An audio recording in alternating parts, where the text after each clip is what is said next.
Peace must be our goal and our guide. And all that we strive for as a human family, dignity and hope, progress and prosperity, depends on peace. But peace depends on us.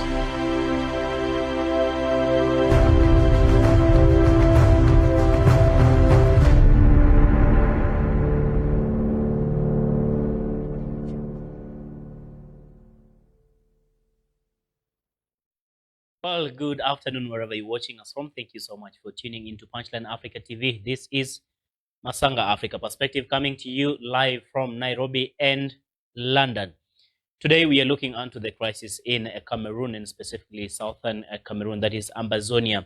I mean, we've just had an election on the 7th of this month, but yet again, there still remains a lot of fiasco, a lot of confusion as regards to what is going to be the fate for the crisis in Ambazonia. I mean, several people have already given their views about that election and what will be the possible way to handling the crisis in Ambazonia. But again, the people of Ambazonia remain adamant that the only way is respect or honor for the resolution 1601. What will be the way forward? Does this election and victory for Paul Biya provide him with yet another opportunity to sit down with the people of Ambazonia and provide a solution to the crisis? Is he going to allow a restoration of Ambazonia, or is it more of trying to address the marginalization question and the crisis that is in Ambazonia? Of course, to help me discuss this is none other than Linda Alela. She's an in-house presenter and anchor right here at Punchline Africa TV. Thank you so much, Linda. Thank you. For joining me. And of course, we would have loved to have Dr. Masanga himself also on the set this afternoon. But again, we understand he's a little bit committed with other endeavors outside, of course, this office. But again, we do appreciate your feedback. Engage with us through our social media platforms. Facebook is Punchline Africa TV, Instagram Punchline Africa, Twitter account is Punchline Africa. Also, you can tweet us directly at Samuel_Tawish, at Masanga Doctor, at Linda_Alela. Indicate your name and location and your brief comment about what you are handling this afternoon, and possibly we've also seen double standards or double speak as regards to the outcome of this election. Some people coming out, especially even leaders coming out and congratulating Paul Biya for allegedly winning. I'm saying allegedly because, again, when you look into the percentage of the people who really did not turn up to vote, it really tells you what would have otherwise been the outcome of that election, or what would have been the fate for that election. And some of the people are saying maybe it's an opportunity for Biya to address the grievances of the people of Ambazonia. So what is your view about this? Does this election of President Paul Biya provide him with an opportunity to address this crisis in southern Cameroon? My name is Samuel Tawish. As I indicated earlier, I stand in for Dr. David Masanga, who is usually the host of this program, and a very warm welcome. I'll start with you, Linda, of course, direct questions, because again, I understand, I mean, this election, you see, after the Constitutional Court, of course, council rather, that's how they refer it in Cameroon, affirmed the election of Paul Biya. We've seen some of the leaders actually go just silent. I mean, seemingly sitting on the fence, did not really want to identify which side of the divide they sit in. Is it about the grievances that the opposition raised, or are they in support of the re-election rather of Paul Biya as president? He's going again for another term. He's been a president for over 36 years. And some people argue that maybe this was, something that is obvious. That was rather obvious, widely expected that he was going to make it again. I don't know what's your comment about that. Was it really a contest? Let's begin from there. Well, honestly speaking, first of all, thank you for having me. And I don't even want to say that it's some of the people, because we are on record on such, shows, and of course at the very same platform of, Punchline Africa TV. A couple of times we've said that it's almost a sure deal that Biya is going to get his seventh term. And we did not say this, or we have not been saying this because we sort of hate Biya that much. Yeah. We all acknowledge what he has done for the people of Cameroon, and we equally, reprimand or even, critique his governance as to how he has actually dealt with the question of Ambazonia, the people of southern region of Cameroon. It is quite sad, and many a times we say in Kiswahili, we say that nazibovu harabu ya nzima, that when you place potatoes in a basket, once the moment we have one that is rotten, then it will be, poisonous to the entire basket. And, it would make the entire basket be rendered useless. And such is the case. We always talk about, leadership, about what you do. And you're told that the moment you screw up on something, or the moment you do something wrong, every other good thing that you have done is rendered useless. And I think this has been the case for Paul Biya. First of all, he's probably been a good leader to the people of Cameroon. But then again, look at the question of the age. Will you confidently say that he's been a good leader for the people of Cameroon, probably, really? Yeah. And then, because of the question of age, because of the latest issues that we are having as to the question of Biafra, because of the kind of marginalization that the people of Ambazonia have not been talking about for ages, and then all of a sudden they decided, no, enough is enough. We need to address this. Yeah. Then we finally conclude that even as he goes down, or even as his time comes, for him to exit, because it's almost there. For time for him to exit the stage is nigh. And at that particular juncture, we would declare his leadership as leadership that was not worth for the people of Cameroon, and that is a reality, because he's not been able to sustain peace within this country. So reality is that we sort of expected that maybe he's going to carry the day by the virtue of how incumbents do it in Africa. Many a times they will always find their way. They understand the system. We call them the systems. I think yesterday we were talking about the question of the systems. That there are people who control the systems. Yeah. There are people who know how the systems operate, and Biya has successfully done that. He now goes to book as one of the longest serving African leaders, which indeed is not a great thing. Look into the record of the people who came out to congratulate him. That is to tell you, even the leaders that are in Africa today sort of feel like, Biya has failed that aspect of leadership. That is a reality, I'll tell you for free. Someone told, it's in true dictatorship fashion. Someone said so. The few people who've come to sort of congratulate him are people who have equally taken that line of sort of dictatorship. Well, Alela, on Monday, there's one statement that, Mr. Biya made, apparently in referring to the just concluded election and his apparent victory in that election, trying to congratulate the people of Cameroon for re-electing him once more, and actually demonstrating their trust and confidence in him.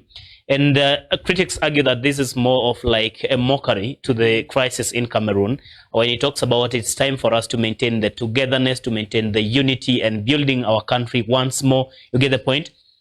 So I'll be getting into that and really want to get your view about the same. And what do you take of that statement, especially at a time when we have almost one part of the country in a full-blown crisis? Let me just go through some of the comments we have over here. The election on the 7th of October gave a clear referendum of two nations, Cameroon and Ambazonia. What else does the world want? And then Romeo says fake elections. That is another one who says there's fake election. That was just fake elections. Let him just scroll a bit. James says less than 2% of the Anglophone voted. There's no campaigns there. While the other country, Cameroon, was busy electing, it was a public holiday, ghost town in Ambazonia, and worst of it, guns between Ambazonia fighters and Cameroon military were all over Ambazonia. I concluded, we are a people called Ambazonia.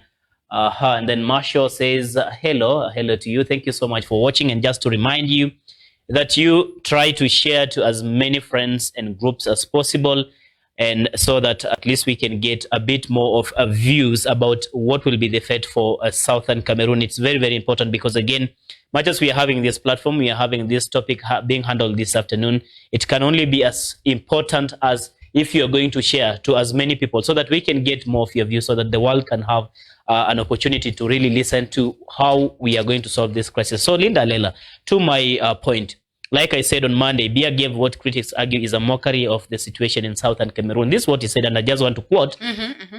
Let us now join in taking up together the challenges that confront us in ensuring a more united, stable, and prosperous Cameroon. And when we understand in reality the situation in Southern Cameroon, and President Biya is here talking about, togetherness, which is completely not there. He talks about unity, which is not anywhere seen. He talks about stability and prosperity in Cameroon. None of these aspects is trying to allude to actually visible in Cameroon as we speak today. What do you take of this statement coming from a person who has allegedly been, whose victory has allegedly been upheld by the Constitutional Council? I'll take this chance to remind me of my literature lessons, or my literature, or maybe the words that I was privileged to learn in my literature lessons, or on my literature lessons. I would consider that statement by Paul Biya as satirical, It was total mockery and mimicry, like you said. It was ironical to get such a statement coming from a leader, and most, and worst of all, irresponsible. Yeah. To come from such a leader. However, if we were to actually look at the statement step by step, he comes in and says, let us join in taking up together the challenges that confront us. Yeah. That is a person who acknowledges that there are issues that he has not addressed in his previous regime. That is a person who knows very well that he has failed in a way. So he's coming out to sort of acknowledge that I have failed on this. Now the challenge comes in when he says, in ensuring a more united. Is it united in the first place? It is not united. So he says that we are taking up this challenge to ensure that we confront this issue that has made us lack the unity. Doesn't it provide any sort of optimism, especially? That is now the question. Does it? That is now such the kind of a question. statement? Is it something that should be taken with optimism by the people of Southern region? But the question is timing again. We have been talking about Ambazonia for how long now? Has he lost the opportunity? Has he lost the chance to address his grievances? Exactly. Looks like it is too late to even imagine that you're going to address the grievances of the people of the southern region of Cameroon. So if it is a question of getting unity, how best are you ensuring to get this unity? One, it's a clear thing that they're not going to attain. They're not going to attain the unity as a people who are together. And when I say together, it means then that they are a country. But it looks like from what we take today, from the far we have gone, from the far the people of Amazonia have gone in terms of fighting for this redemption and fighting for this cessation, it looks like they have 101 times said they cannot turn back. Why are they saying they cannot turn back? Because they've already lost numerous lives. Who is going to pay for this? Who is going to award them justice? Is Biya capable of saying that moving forward, redemption is going to work and we forget everything that ever happened, while he still continues to kill the people of Ambazonia? While he has already done that, even during this time of elections, you saw the pictures that were coming in. Instead of him ensuring that there's peace, because that's always what the government, of the day is supposed to do. Yeah. Biya was the government of the day. What have you put to ensure that there's unity, there's peace during this time of elections? Do we expect pictures where people are going to be killed just because they've probably decided that they do not want to take part of the election? That's a democratic right also. Looking at the population, or maybe the representation of the people of Ambazonia, 20% of Cameroon, that's quite huge. When you hear that only 2% came out to vote, it is absurd. Yeah. And I think that this is a question I've been asking. What are some of the structures that have been set in the constitution as to addressing the question of elections? Yeah. What are the processes of elections? What is expected in the moment, of course, the country is going to an election? What representation do we expect for us to successfully say that, Cameroon has voted? Yeah. What is the representation that is expected? It's okay. Biya won this by 71%, over the rest of the other candidates who are about 20 something. What about the representation in this one particular region that is equally very huge and equally of dominance? Yeah. So that is to tell you then it is too late. I look at this statement, and that's why I said it's ironical. It's irresponsible coming at this particular time. The president has acknowledged that he has failed in a way. Why is it that he was not able to address this question right before, when all these cessation calls were starting, when he was supposed to ensure that there's unity upon the marriage? Is resolution 1608 or 1601? 1608, I call it. 1608, yeah. Yes, 1608. resolution 1608. Yeah. It was there to unite the people of Ambazonia, who had agreed then that we are coming to marry and we want to ensure that our family fruitions and becomes the best, and every other person or every other member of the family feels as though they are treated equally with any other one. So this is what has failed. This is what Biya has failed to do. And in the case of Biafra, we would even excuse Buhari to some level, even though, of course, the current leadership is always the leadership that is to be questioned. But of course, there are numerous leaders who've come in and have gone. But for the case of southern region of Cameroon, Biya has been the president for how long now? So we literally would have expected him to have a hand in ensuring that there's peaceful coexistence in Cameroon. Yeah. He has failed on that one. So how best is he going to deal with the question of ensuring that there's unity and stability that he would have done differently long time ago? Let's talk about the ability of the people of Ambazonia and looking into how, they brought what I'll refer as a lockdown or a standstill in as far as this election is concerned. You understand, and even the viewer out there really understands. that, that election could not be held in Ambazonia completely. I mean, the ballot boxes could not be taken there. People could not actually go and vote. They boycotted almost 100%. They say campaigns were not conducted there. Even campaigns were not conducted. So the question is, Linda, does it then confirm that, because the argument that was there during even the presentation during that Constitutional Council is that, if the election of Paul Biya is going to be affirmed by this council, then it means the people of Ambazonia are really, are genuinely separate from Cameroon. From Cameroon. It's a confirmation of what they've been asking. Is it the case? Is it the same opinion you hold? Directly, indirectly, and in politics you cannot ignore the indirect signs. Yeah. It is a clear indication. It's as though you have confirmed that, honestly, we can literally do without you. We honestly do not need you. Yeah. But the problem is that you are telling us indirectly or directly that you do not need us, yet you still hold on to us. You still hold on to us for your very own interest, clearly because you know the resources are down there. So it is just a matter of the resources. And if at all, really the leadership of Cameroon wanted the people of Ambazonia, or they sort of, had respect or regarded highly the people of Ambazonia and the lives of the children of Ambazonia, then honestly speaking, we would not be witnessing the kinds of killings that we witness. You saw that woman. I think that clip has gone viral, and this clip has made very many people cry. You literally watch this clip, you literally watch these military men shooting down these women who are carrying their children right in the back. It is painful to see. And these are not the only photos, or these are not the only videos that were going around. Yeah. There are numerous other videos.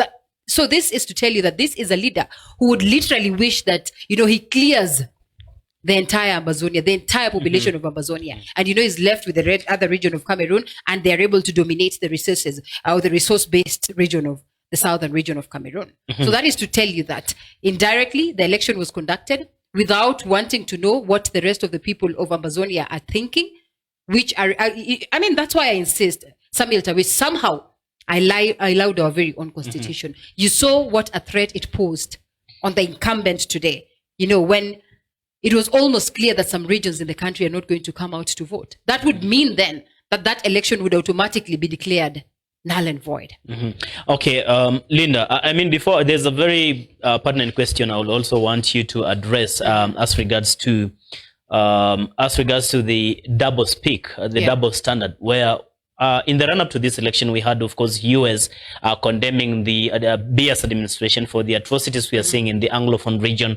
But again, days later after the election and victory of Biya, we've seen the same government come out to congratulate him and congratulate the people of Cameroon for conducting a peaceful and free, fair election. And some people argue, it is the same government that came out to condemn the atrocities and killings and the disorganization and lack of a free, fair atmosphere to conduct the election. And then days later, they come out and give what I will refer as endorsement to the outcome of this election. But just before that, what then do you suppose? Because we have to find a solution to this crisis. We cannot just say then, okay, the Cameroonians or the Republic of Cameroon voted, and so the people of Ambazonia having boycotted it means nothing at all. So things, business should now resume as normal. The people of Ambazonia have gotten their own independence. There's still that squabble. There's still that push and pull as regards to really the identity of the people of Ambazonia. Then moving forward, what does this election then mean for President Biya? Does it mean he has then an opportunity to address these grievances? The grievances by the people of Ambazonia, or should these people just continue to agitate and really, isolate themselves completely? Does it create a room for dialogue and talk and discussion, really, a candid discussion about what will be the way forward on this conflict? All right. Thank you so much. I think I was looking at this statement, and I said, that I do not see what can be done different that was not done then, or has not been done then. Yes. And, the marginalization has gone to a level that is beyond. The lives that have been lost are numerous. And genuinely speaking, you'll always be told for peace to prevail, there's always that aspect of indeed people coming out to fight and, shedding blood out here so that eventually, this peace is attained. And looking at, the leadership of Biya, really, we would all have loved for him to go ahead and do that and ensure that, yes, he is able to award the people of Ambazonia equal treatment as any other Cameroonian. Yeah. Because this is what brought the calls for cessation. And I think you started by saying that. But the question here is this. What is going to make or to bring this difference? Is it dialogue that has been worked on before and has failed? Today, as we speak, there's still some of the leaders, there's still members of the Ambazonia region that have been abducted. Yeah. Whereabouts of them are not known to anybody. There's still numerous people who've been killed and probably, I don't know where their bodies have been taken to. There's still no answers to this. The people of Ambazonia are a bitter people. They have started this fight. They called for it, and they're learned people, Mark you. Yeah. So they cannot just wake up and then again say that we surrender. We surrender on this fight that we have put up. As we speak today, there are numerous Ambazonians in diaspora. These are the people who actually have taken the challenge to champion this. And they're determined to see to it that they get Ambazonia. Because they say they have been there before. They have had Ambazonia before. And then they tried to come together. Then it has literally not worked. So it's as though it's even better off to be Ambazonia as compared to be Cameroon or to have joined Cameroon. So it is very tricky to say that at this particular juncture, Samuel Tawish, something can be done, or Biya can do something to redeem his legacy. And it should not be a question of him redeeming his legacy. Somehow that would, by default, it would be a redeem of legacy. But what's important is the question of human rights, the question of humanity, the question of the peaceful coexistence, the question of ensuring that the people of Ambazonia are able to get everything that they are supposed to get, starting from education, starting